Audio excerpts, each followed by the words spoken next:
Welcome to the Dynasty Evaluation Show. I have a great guest today. We are going to talk about more division drama. So get ready, put in your seatbelts. Let's talk some tea. McGlynn is in. I repeat, McGlynn is in. Let the fun begin. This is the Commissioner Evaluation Podcast with your host, John McGlynn.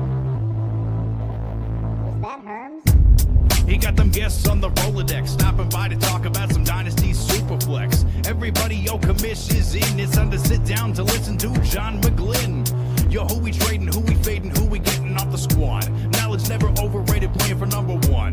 Hey, yo, McGlynn is in. It's time to let the fun begin. It's the Commissioner Evaluation Podcast with John McGlynn.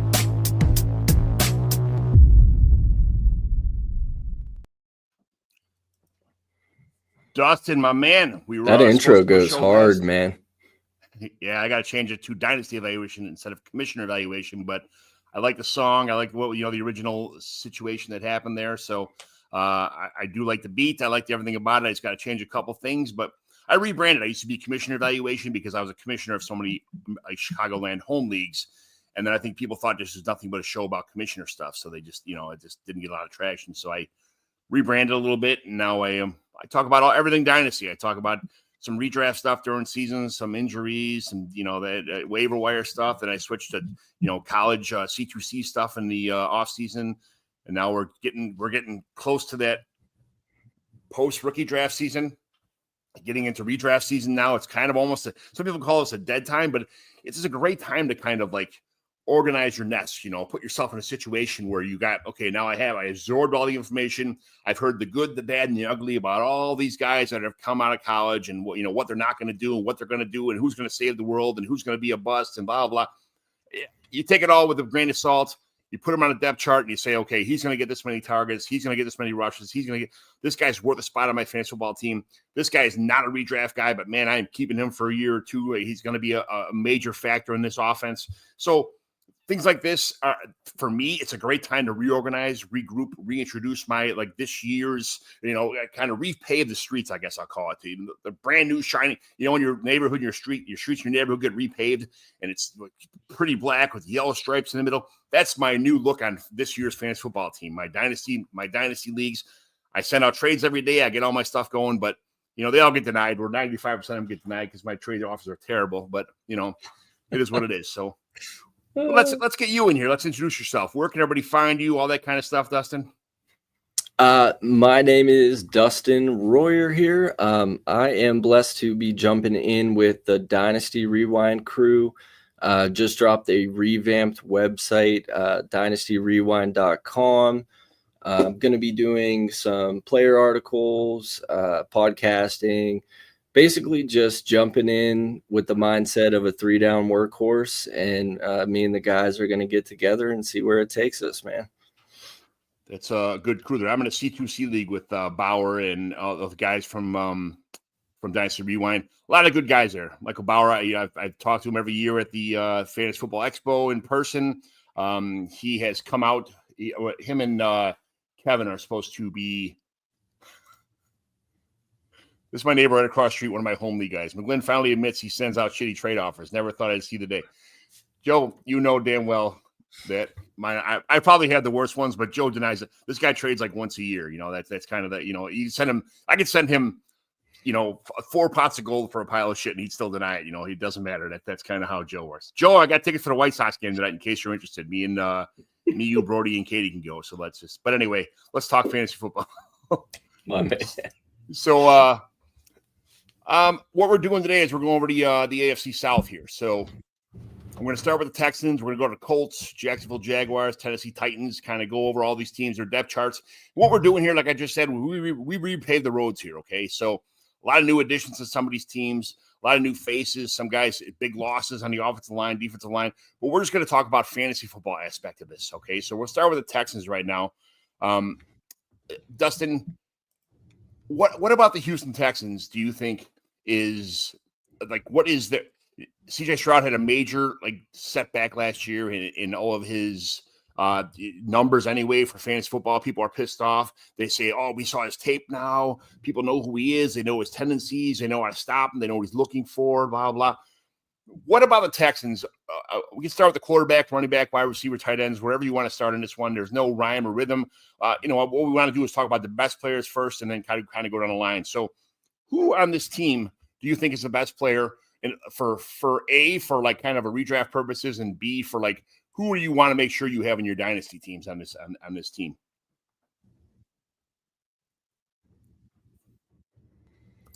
First thing I want to say is, like, I think the dynasty community, fantasy community as a whole, kind of set CJ Stroud up for failure. I mean, I remember he vaulted up to quarterback 3, I think, quarterback 1 in dynasty for a brief moment almost there. And he is and always has been like a Joe Burrow-esque pocket quarterback. If you look in college at Ohio State, he helped 3 different wide receivers get drafted in the first round. So with his skill set, I think we're looking for a major bounce back with the additions of Jaden Higgins and Jalen Noel.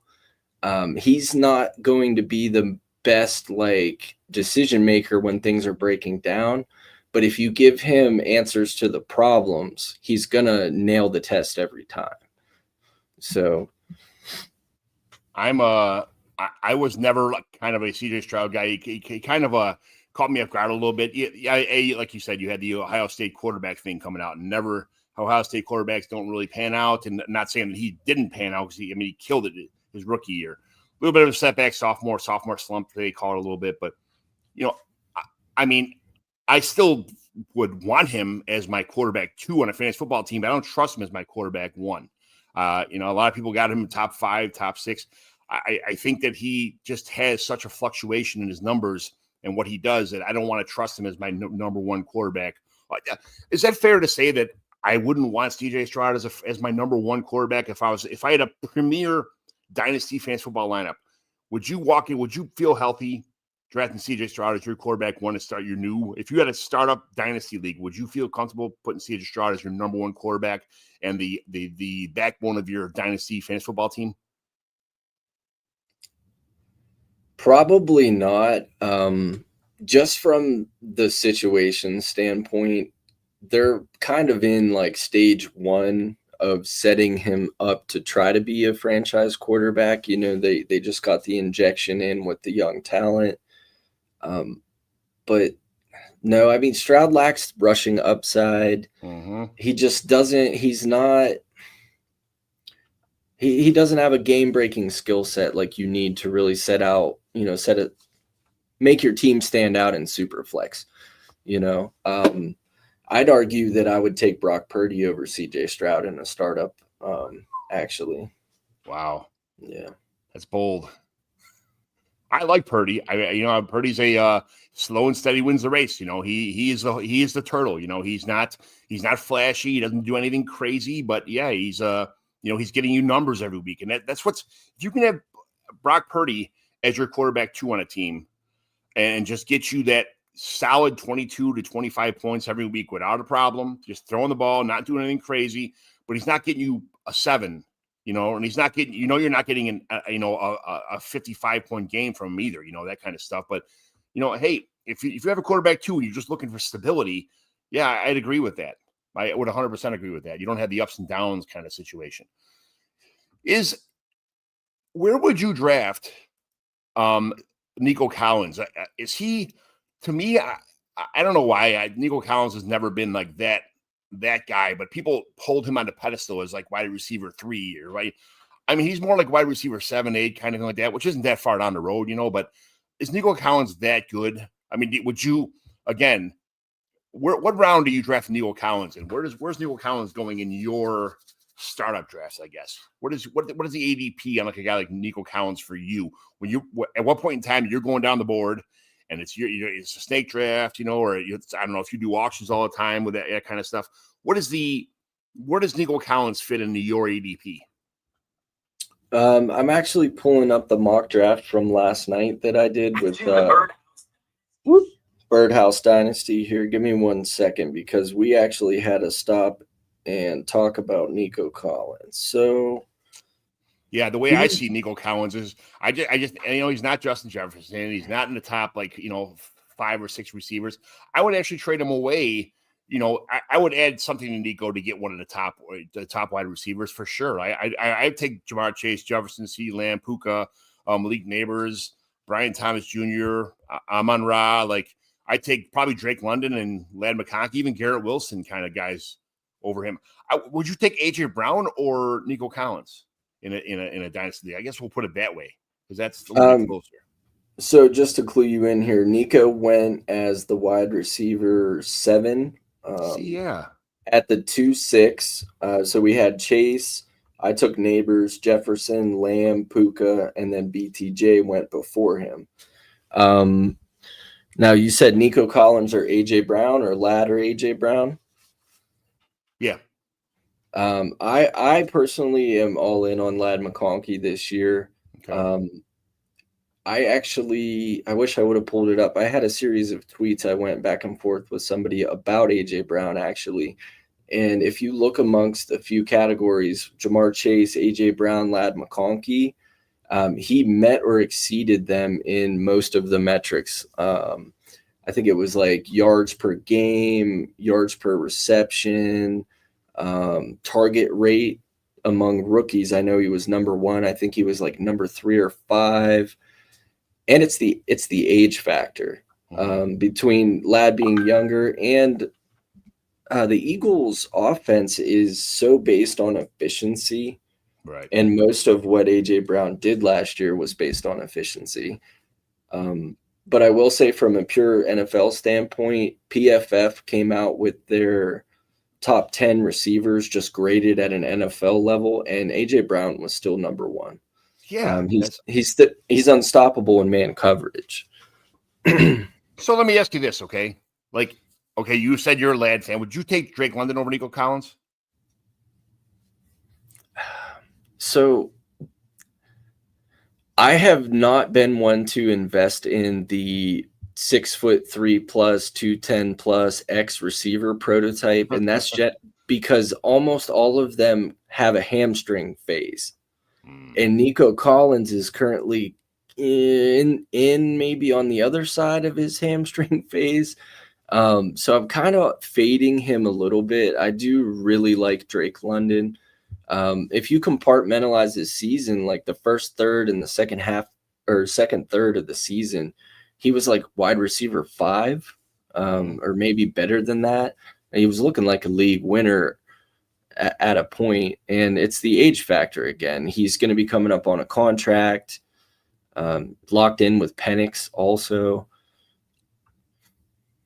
Well, yeah, I get it. What about, would you take Tet or Marvin Harrison over him? Over London? Nico Collins. No, definitely not. Okay. I don't really disagree that Nico shouldn't. He should be probably in something like wide receiver 9 to 7, 6, something like that. Somewhere around there, okay. But the thing is it's based on points per game performance. He's had a lot of missed time, and he was also a late breakout. So, there's a lot of factors plus and minus with him historically. It could go one way or the other. I'm massively invested in Jaden Higgins, though. Okay. So we get to the middle of this. Okay, we got Nico Collins and CJ Stroud on the top of this roster. Okay, they're obviously the captain and the co-captain for this franchise. You get in a situation now where they just drafted 2 rookies, Jaden Higgins and Jalen Noel. Jaden Higgins, me and you have had conversations in the inbox about what Matt Harmon had said about Jaden Higgins being this year's Keon Coleman, and Jalen Noel might be a better situation in this offense. I don't know about that. But I mean, I hear rumblings. Like I said before, you've heard the good, the bad, and the ugly about all these receivers that are coming out of the draft this year. You got Joe Mixon, an older running back, Woody Marks, Tank Dell, Christian Kirk on this team. Where in this middle of this roster here?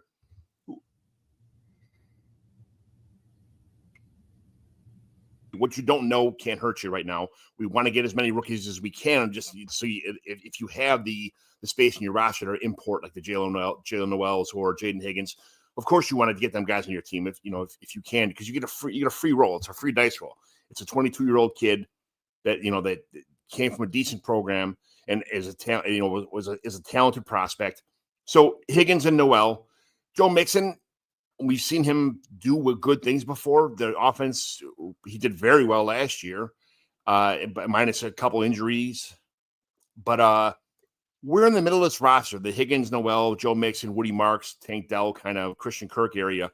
Which guys are you targeting there to make sure that you have them on your rosters or trading them away? Like where in this roster do you kind of say like, yeah, the Joe Mixon, the AJ Pex is already done. I don't want him on my roster. I want to get rid of him right now, try to get a reroll. Or if you had a choice between Higgins and Noel, which one of them guys are you taking? Who do you want on your team with I guess we'll start with receiver first. Higgins, Noel, Tank Dell, and Christian Kirk. What are you looking for? Which guys do you like? Which guys do you just like, I don't want nothing to do with that? So Jaden Higgins, I am heavily invested in. I had him at wide receiver 5 on my board pre-draft, and he was drafted as wide receiver 5. I think he comps to Vincent Jackson almost 1-for-1 if you look at metrics, statistics, body type, play style, film. He gets lumped into, oh, well, he's an X. He has redundant skill set to Nico Collins. But I beg to differ. I mean, I think he can walk right into the same possession style flanker slot role, kind of like what Matt Harmon was talking about, with the comparison to Keon Coleman. Higgins' game actually thrives more in that role.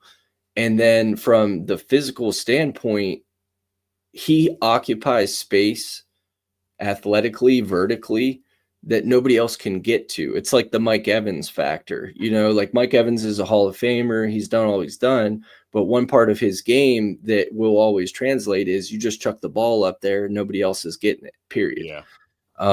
So I think that Higgins will be the factor that's also going to unlock CJ Stroud. Yeah, 6 foot 250, 6'4", 215 pounds. Guys like that, if they're especially in the red zone, yeah, those guys are. It's like a Nico Collins light right now. Who isn't Nico Collins yet? Who has the ability to possibly be a little bit of a different receiver, but at the same time, not that far off. Or you can kind of you can squint your eyes a little bit and see like where his road in the future could be Nico Collins. Right, and like with sprinkle in a little bit of Demaryius Thomas's game over the middle. Higgins can play that middle game role, absorb that contact. He's not the most sudden guy, but his game translates to being able to, operate in space well.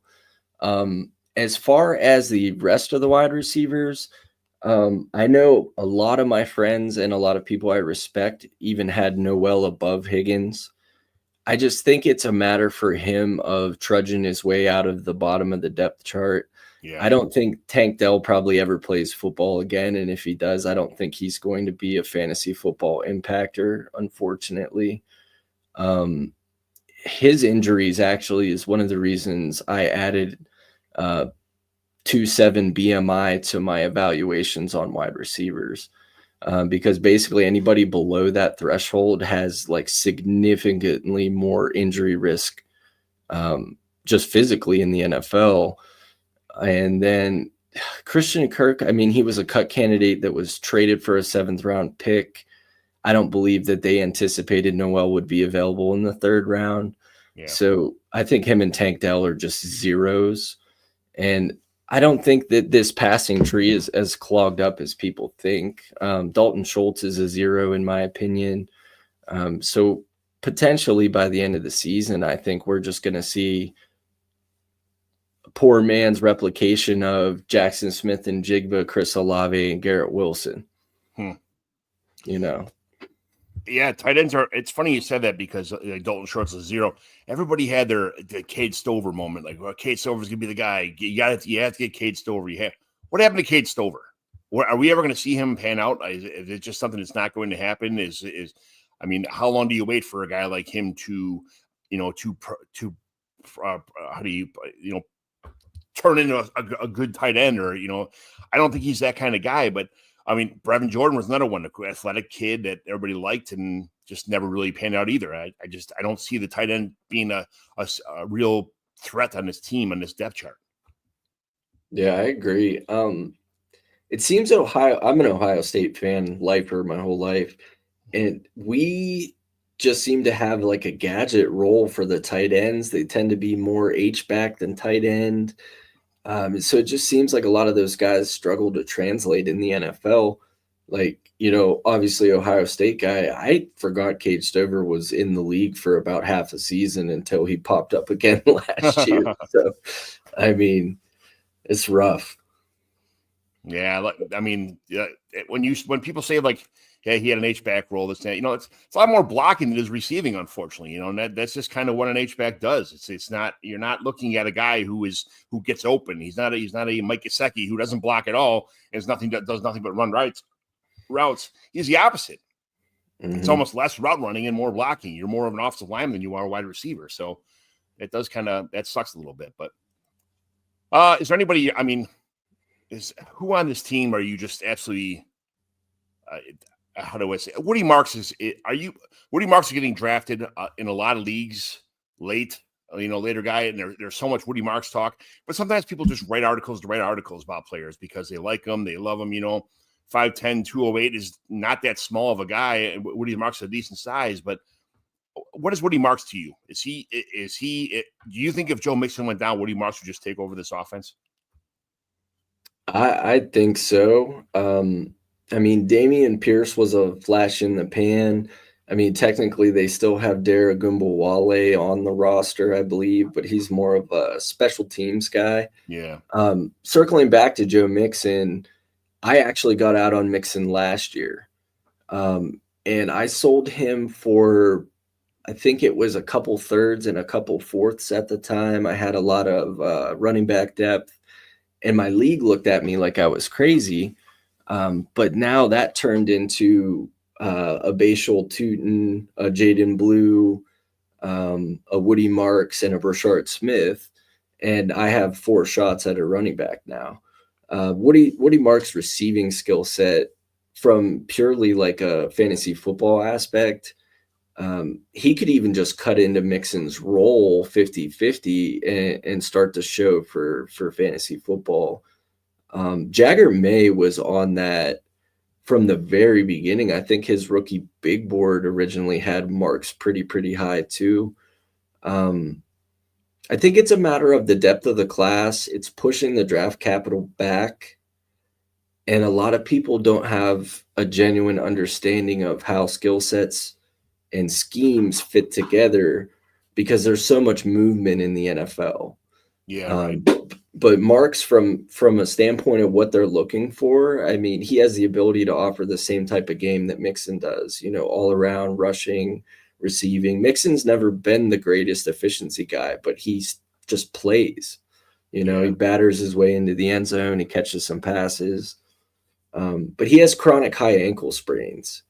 So that's why I got out on him last year when he got nicked up.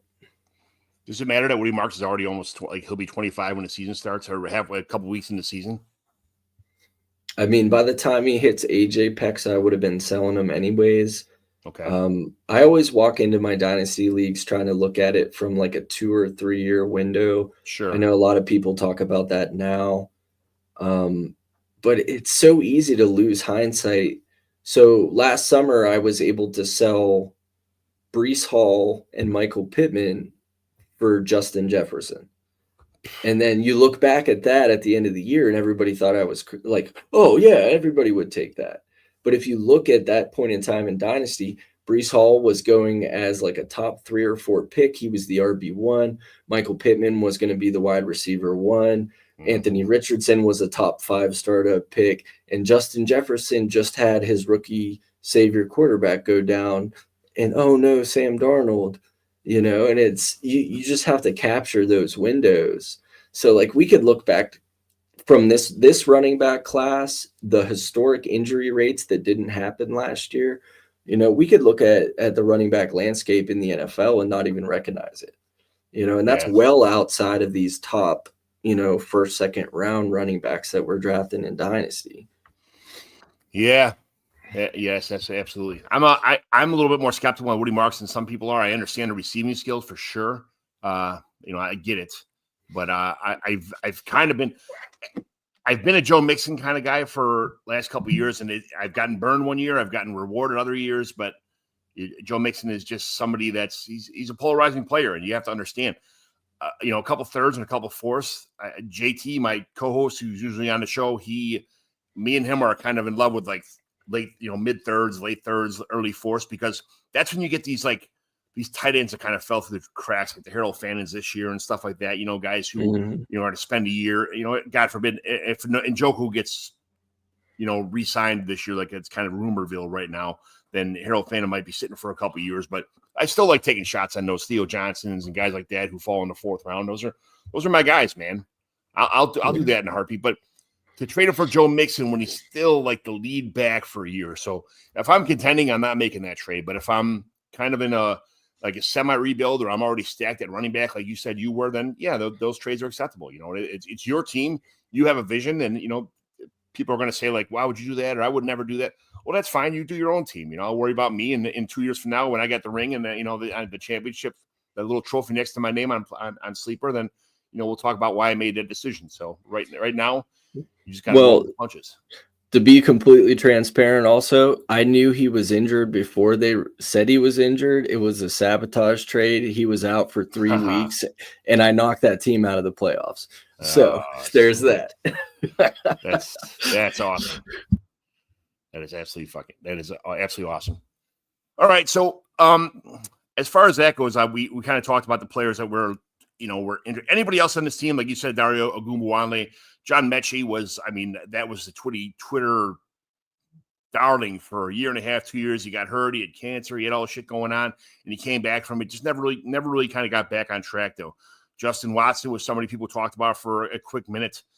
But, other than that, there's only a handful of guys in this roster I really want to roster or take my chances with. And it's Nico Collins, CJ Stroud, Higgins, Noel, Mixon. Right now, Mixon.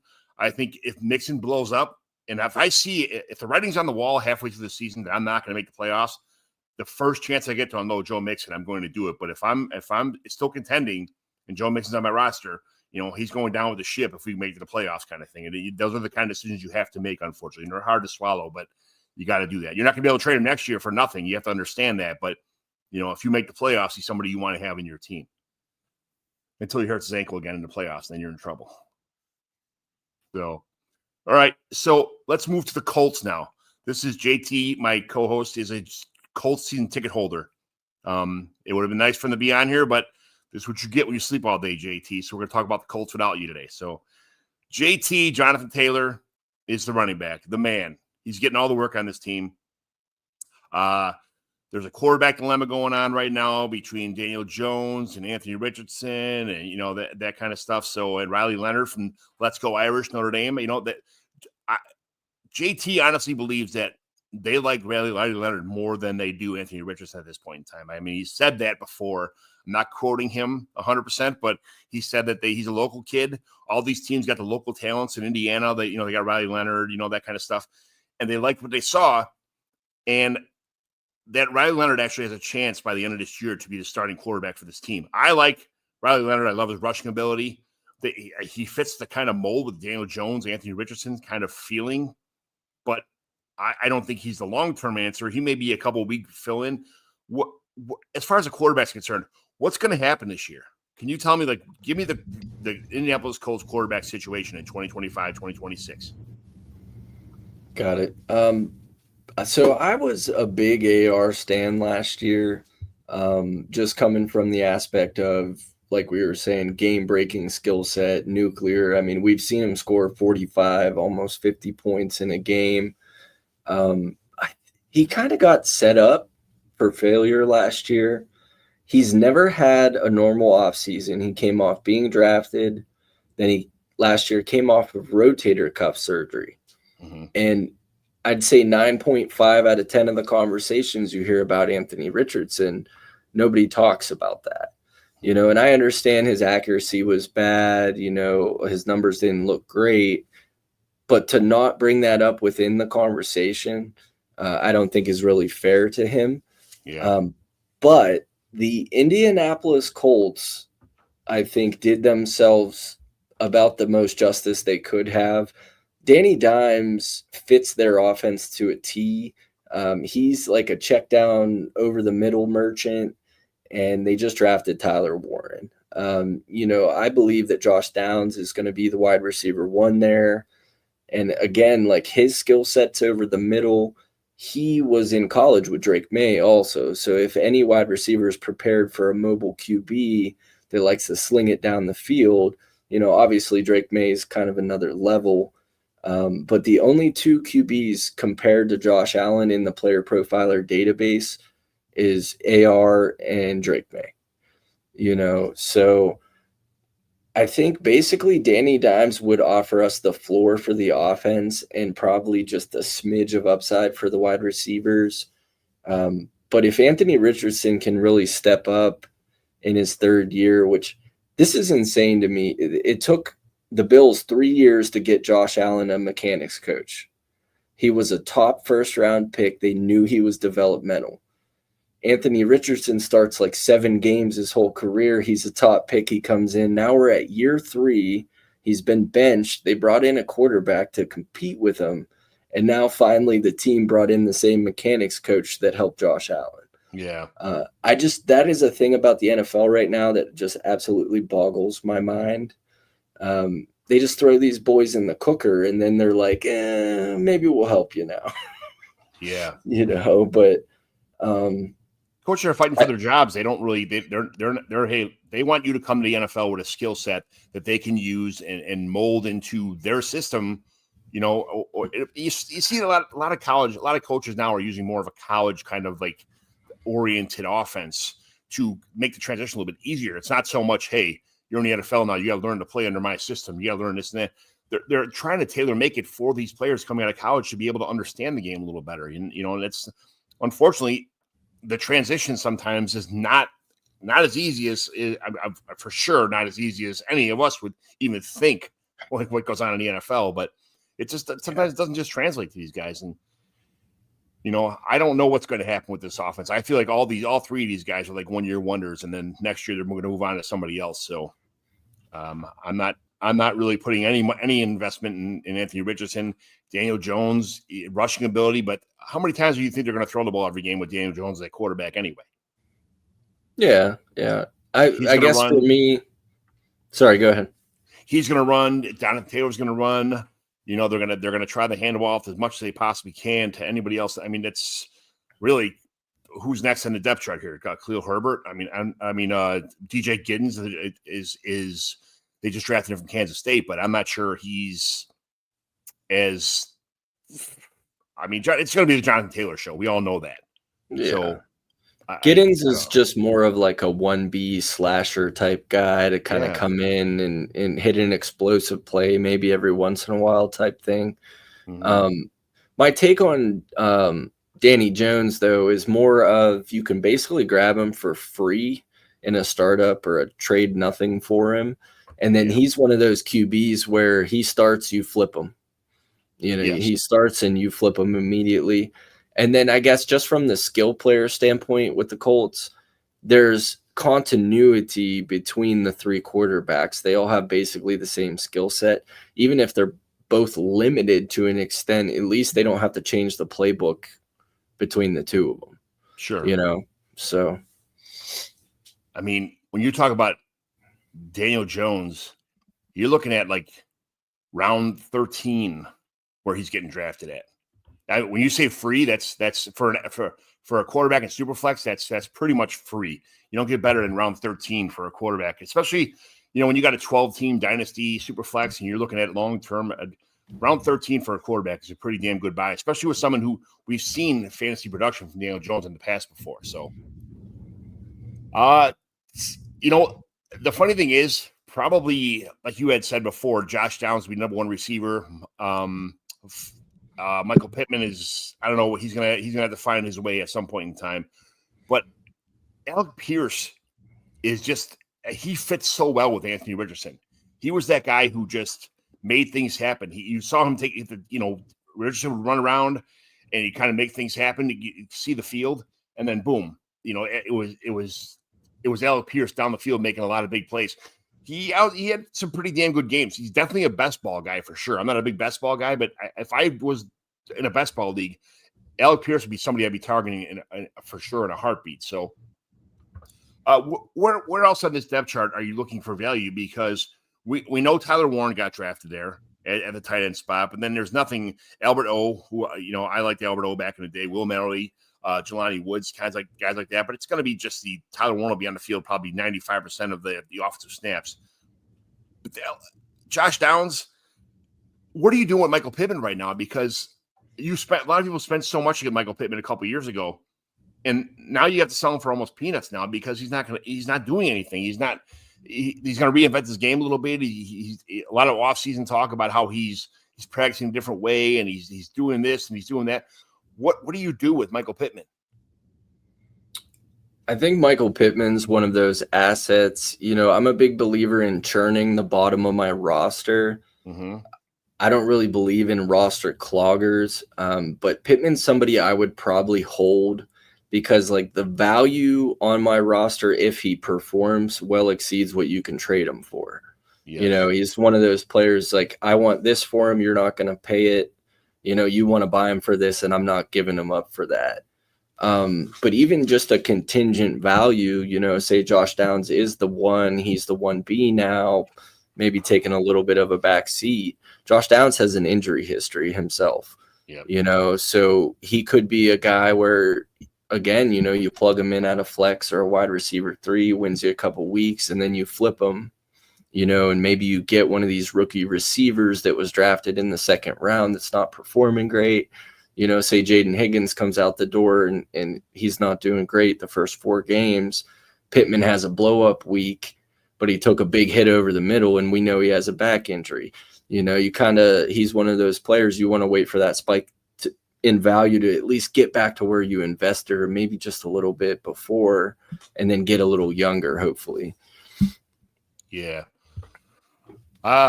When you started talking about roster clogger, Michael Pittman, I was scared for a second there. I'm like, no, get out of here. Not a roster clogger.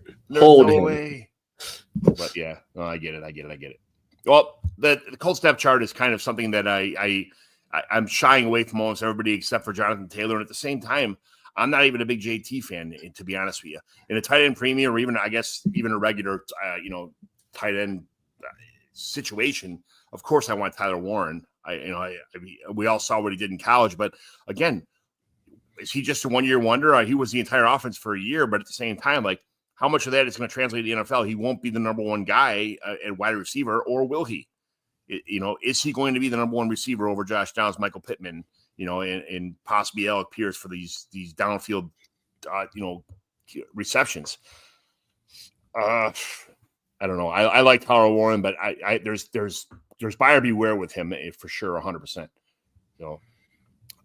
Let's move down to the Jaguars here, because everybody knows that watch this show, the 5 people that watch the show all know that I am a Trevor Lawrence stan. So Trevor Lawrence is my guy. He's always been my guy. Probably a lot of people have sold on Trevor Lawrence because of his bad performance, especially with the injury last year. If you bought Trevor Lawrence at a huge discount last year after he went out, and they saw what Mac Jones did on the field when Lawrence was gone, saying that, if Lawrence couldn't do this, why is the backup doing it? It's Trevor Lawrence is terrible. I bought the dip in a couple leagues. A lot of people still weren't selling him. But in smaller leagues, people didn't have a choice. So you got lucky. But most of my leagues are 12 teams, 30 man, no kicker, no defense. So people were able to put Trevor Lawrence in the IR and stash him and not have to worry about that. But some of the smaller leagues, people had decisions to make. Where is Trevor Lawrence at this year, in your opinion, as far as quarterbacks are concerned? Because I heard as high as quarterback 2, and I heard as low as quarterback 25, because that's it for Trevor Lawrence. You can't see the offense. He got 2 new weapons. He's got one brand new sparkling weapon this year. He's already got Brian Thomas. He's got Travis Hunter right now, who was the Heisman Trophy winner for playing both sides of the field. If you have Brian Thomas, Travis Hunter, and you have Brendan Strange, is underrated in my opinion. I don't think he's not somebody I'm seriously targeting, but he's underrated. But if you have those two wide receivers to throw to, Travis Hunter and Brian Thomas, how could you go wrong? Why could you not want Trevor Lawrence in your team? Where's he at as far as your quarterbacks are concerned? I'm pulling it up here. I have my rankings on my phone.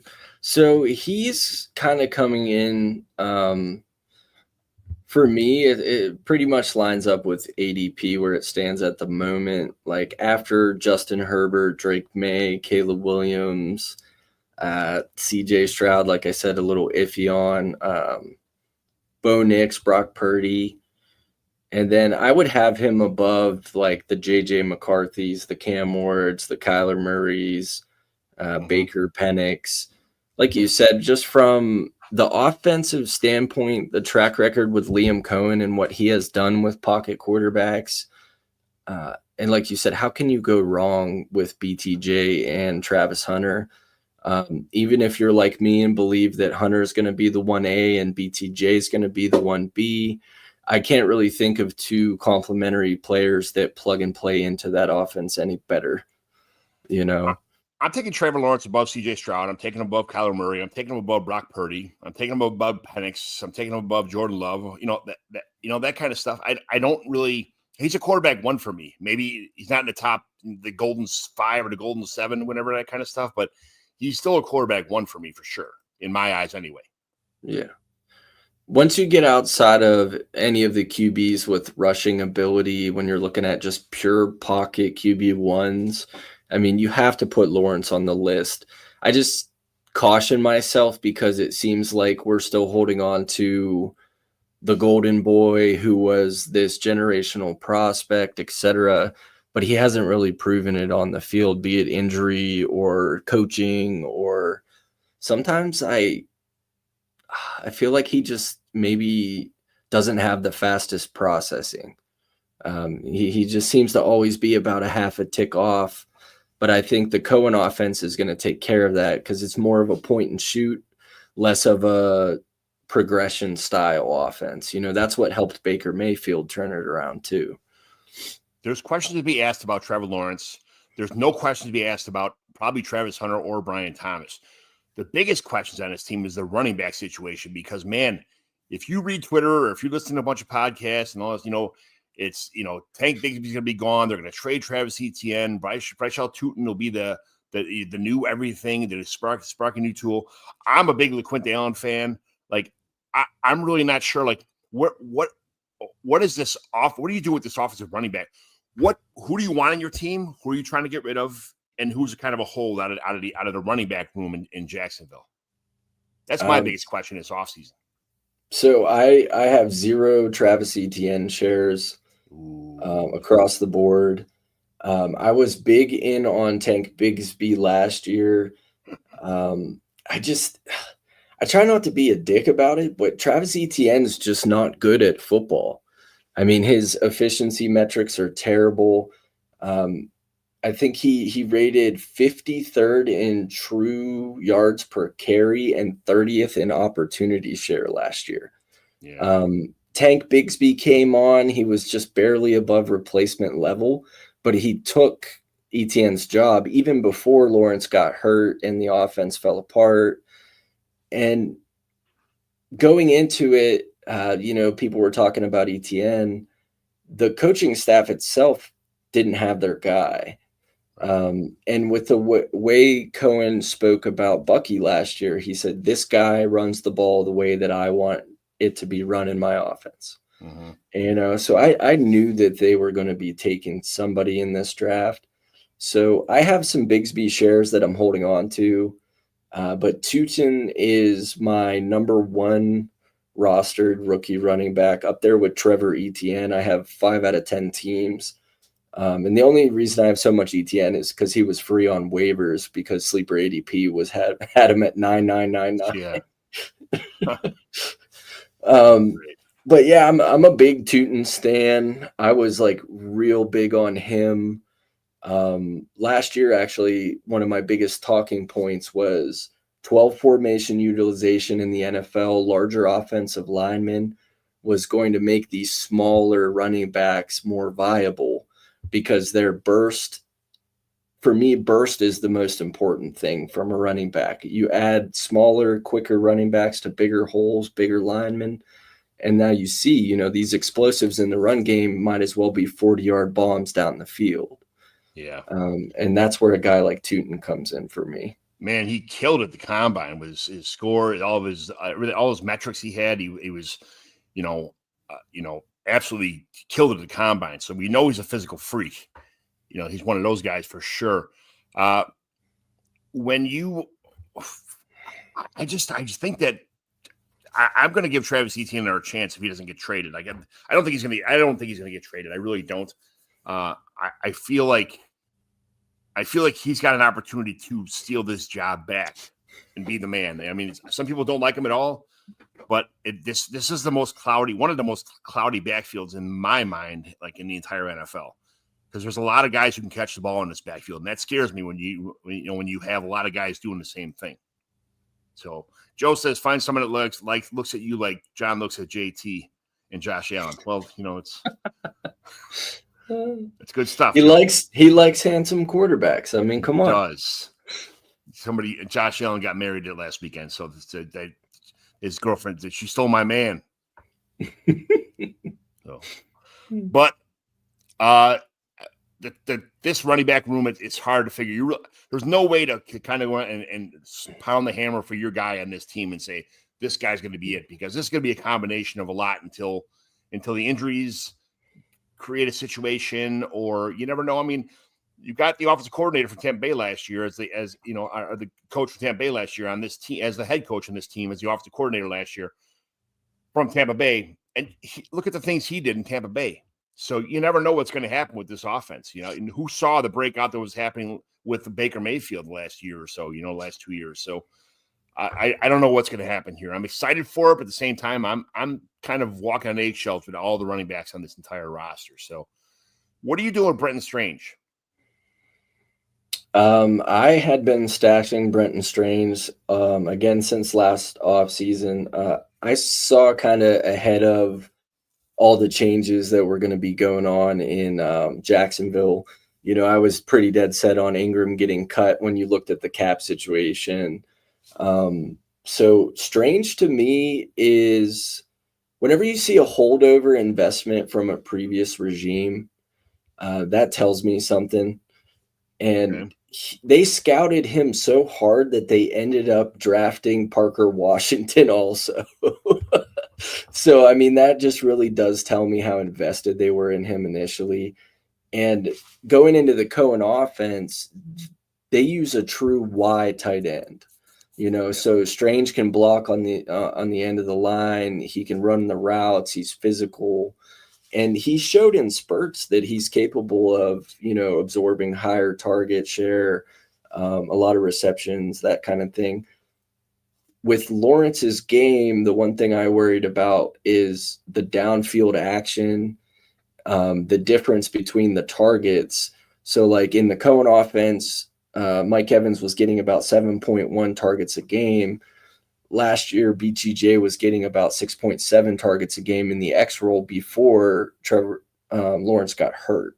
Mm-hmm. So I could see a lot of the targets that went Christian Kirk and Evan Ingram's way being translated over to Brenton Strange as kind of that dump off outlet, safety valve situation, especially while that running back group is trying to figure itself out. But then again, you could have Etienne step up into that role, kind of like Rachaad White did last year as well. Yeah. I'm very, very cautious about Brenton Strange doing anything meaningful in this offense, because he's going to be the number 4 option probably at best here. Besides one of the running backs is going to go. The running back combination will probably be, the third receiver on this team, minus the two, how do you call it? The two superstars that are going to be, catching most of the passes here. So I'm kind of worried about Brenton Strange for sure. I'm going to avoid him unless he falls to me somewhere. I'm not touching him anywhere. So that's just my kind of opinion on him. I don't see him ever becoming the superstar in this offense. He was a lot better investment pre-draft and last year. Because you got him for a late 4th round pick or a 5th round pick, or even on waivers, because he was just sitting there. If you had the vision like you're talking about right now, absolutely, then for sure. So, all right, we got one more team to talk about here, and that is the Tennessee Titans. So, the Tennessee Titans drafting Cam Ward 101. I mean, people saw it was rumored, came true. There's supposed to be a quarterback battle right now in camp between him and Will Levis. What do you really think there's a quarterback battle between Cam Ward and Will Levis right now? Not at all. I don't know if you saw the recent media hit that Will Levis did, but he's basically like a dog with his tail between his legs, Yeah. He knows it's over with, so. He went from the hot girlfriend getting projected to be drafted in the top 5 or 10 picks to the walk in the face of the earth as one of the hottest dudes on the face of the earth, eating mayonnaise, being popular, and now he's just an outcast almost. It's kind of a terrible fall from grace to watch a quarterback in that situation. But how good do you think Cam Ward is going to run this offense? So I wasn't the biggest Cam Ward guy. I mean, I guess I can eat crow with it, but I had Shedeur at number 1. Just because somebody got drafted 101 doesn't mean that this guy is going to come in and light the world on fire. I mean, there's been a lot of guys who drafted 101, and came in the NFL and just fell flat on their face. So it's not saying Cam Ward is. I mean, he had one good year in Miami. That's not saying that. And they don't have the best defense to play against in that conference. So right, yeah. The thing with Cam is, I think we're going to have to be patient. I don't think we can expect him to come in like Superman and carry the entire team on his back. I mean, Calvin Ridley is a great buy, but that he wasn't a wide receiver 1 or worthy of the contract they gave him at the time that they did. I mean, so we'll see, but I think they're doing it right. They're surrounding him with young talent. They got him his guy, Restrepo. I mean, even if Restrepo's not like the 1 or the 2, I mean, just that chemistry in practice, helping him kind of move along through the offense is going to help, Yeah. All right, last one here we're going to talk about real fast. Is the number 1 buy on this team Chigakonkwo? You know what? Yeah. Yes. Absolutely. I love me some Chiggy. I may have invested too much in Chig last year and kind of hollowed out some of my tight end rooms a little bit. But we talked about the H-back role. A guy like Chigakonkwo has the right skill set where he can be on the field in the H position in 12 formation, peel out for a screen. You can rush the ball with him. He can play in line. He's more of a better move blocker than he is attached to the hip type guy. Mm-hmm. But he has the type of skill set, and in this offense, he could be a top 1 or 2 target. Absolutely. I'm thinking he's the number 1 target. I mean, God forbid Ridley gets hurt. What else is there on this team? Van Jefferson, Tyler Lockett, Shamir Dyke had like a little bit of a love moment, love fest on Twitter for a minute. Alec Aomanor, also was somebody that kind of, I mean, I got a picture with Xavier Restrepo, who also is Cam Ward's teammate, so they have a little familiarity with each other. But at the same time, I think, to be honest with you, I think Chigakonkwo could possibly be in a situation where he could lead this team in targets. And that's what a buy low is for sure. So absolutely. Right. Well, and a lot of people didn't pay attention to Tennessee at the end of the season because they were the worst team in football. Right. But Chig went off. He did. At the end of the year. If I'm buying Chig now, am I paying for people's memories from last season, or am I paying for the Chig that I'm going to get in this year's future or going forward for the next year and a half, 2 years in Dynasty? I think where the value lies, I mean, he's worth about the same on both sides, so you might as well just buy him. For what? 208, 210, 301, 305, what? Like 310 to 405, something like that. You should be able to basically get him for nothing. I'm trying to do that right now, and it is not happening. I got a guy I'm trying to buy Chig, and the guy keeps waving in my face, trying to make these trades happen. and it's what am I trading here? Chig for a bunch of combinations of stuff, but I think I sent him the 26 third and $400 fab. And actually, he laughed at it, said not even close. So you sent him fab dollars. Absolutely, I send fab all the time. These are my trades get denied all the time, buddy. All right, but it was shout out Happy Hudson, one of my best friends in my leagues. I was cutting up on him about the fab bids last night. You're not the only one, brother. That's right. Hey, towards the end of the season, when you got $1,200 fab and nobody else can't even come close to bidding against you, I mean, that's what you got to do, brother. You get the fab ain't worth shit until it's worth something. That's why I always say. Listen, he tried to buy a rookie pick in a trade in a startup with fab, and I had to squash that one. I was like, no. I mean, fab goes away every year. It's like vacation days. If you don't use them, you lose them, kind of things like that. So you might as well just try and get it while you can, because you never know what's going to what kind of emergency is going to pop up. So that's awesome. All right. Dustin, thanks for your time here today, man. We're about close to an hour here, and it's been a nice show. It's been great. Thanks for jumping on.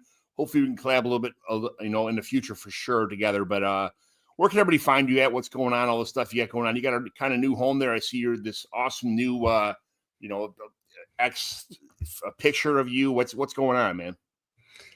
So you can find all of my stuff on X at all22_FF. During the rookie season and then during the regular season, generally I'm going to be doing player profiles, cutting up all 22 film, dabbling in metrics. And then I jumped in with the Dynasty Rewind team. So you can go on YouTube at Dynasty Rewind. Brand new website just dropped, dynastyrewind.com. My podcast, their podcast, I'll be taking a part in that, Patreon. And my first article's dropping at some point today, Dynasty Dark Horse wide receiver ones.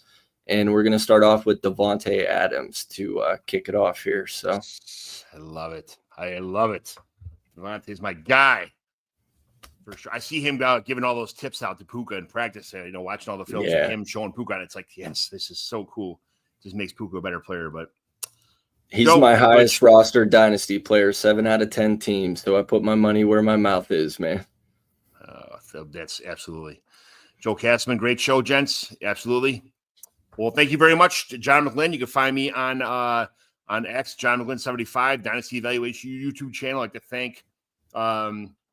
like to thank the guys at Dynasty Warzone, Memphis and Jerry, for letting me use the YouTube channel here for these shows.